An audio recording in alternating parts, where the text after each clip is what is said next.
হ্যাঁ, গতকাল রবীন্দ্র শতবার্ষিকী ভবনের প্রাঙ্গণে ভারতীয় জনতা পার্টির জনজাতি মোর্চার উদ্যোগে যে একটা জনসভা হয়েছে,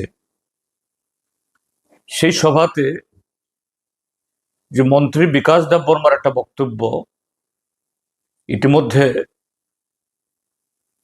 সামাজিক মাধ্যমে খুবই ভাইরাল হয়েছে। দু চারটা আমার নজরে এসছে। তীব্রামথার কিছু কার্যকলাপে শুধু ভারতীয় জনতা পার্টি বা জনজাতি মোর্চা কেন, সমস্ত গণতান্ত্রিক দলেরই বক্তব্য রয়েছে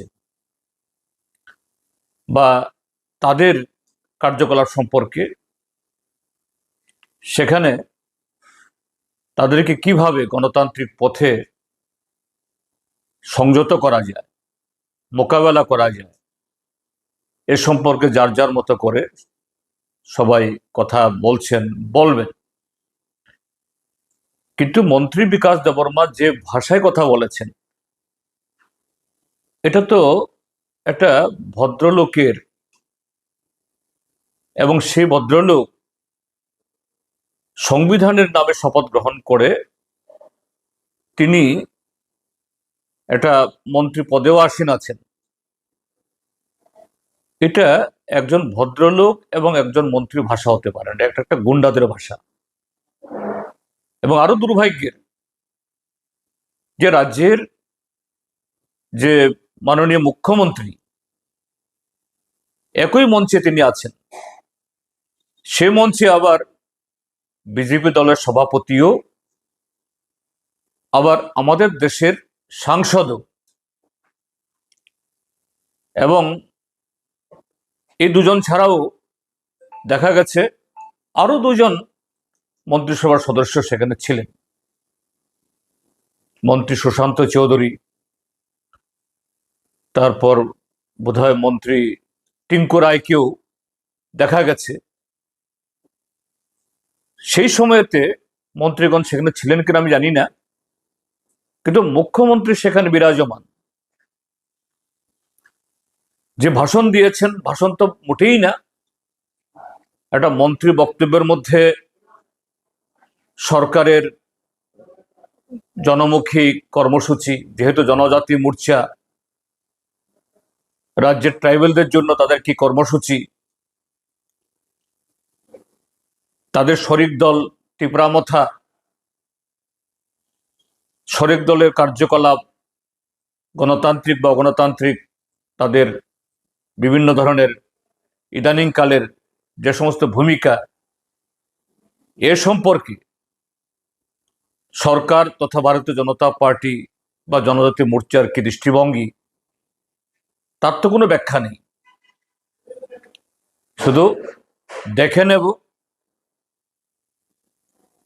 প্রতিশোধ গ্রহণ করতে হবে, ছাই করে ফেলতে হবে। ককবরকে বারবার বলছেন থাপলা চানাই, মানে ছাই করে ফেলবেন। এবং সর্বশেষ জঘন্য ভাষা প্রয়োগ করেছেন, একদম অঙ্গভঙ্গি দেখি পোল্ট্রি মোরগের মতো ছিঁড়ে ফেলবেন। আমি রাজ্যের মাননীয় মুখ্যমন্ত্রীকে বলবো এবং রাজ্যের গভর্নর মহোদয়ের দৃষ্টি আকর্ষণ করব, এই মন্ত্রীকে এক মুহূর্তের জন্য মন্ত্রিসভায় রাখা উচিত নয়, তাকে বরখাস্ত করা উচিত। এবং এটা সরাসরি একটা কগনিজেবল অফেন্স। হ্যাঁ, ত্রিপুরা এই জাতীয় কিছু অগণতান্ত্রিক কার্যকলাপ করছে, তার বিরুদ্ধে আইনানুগ ব্যবস্থা গ্রহণ করার জন্য দাবি তুলুন। মুখ্যমন্ত্রী তো এসব কিছুই করছেন না, শুধু মুখে নানা কথা বলছেন। আর সেই জায়গায় আরেকজন মন্ত্রী, যারা আইন ভাঙছে, সংবিধান অমান্য করছে, সন্ত্রাসের বাতাবরণ তৈরি করছে, তিনি পাল্টা সন্ত্রাসের কথা বলছেন। আমি একে শুধু নিন্দা না, আমি বলবো ইমিডিয়েটলি তার বিরুদ্ধে প্রচলিত আইন অনুসারে ব্যবস্থা গ্রহণ করা দরকার। এবং যে পুলিশ অফিসাররা সেখানে উপস্থিত ছিলেন, এই ভিডিওটি দেখে ভারতীয় ন্যায় সংহিতা নতুন যে আইন হয়েছে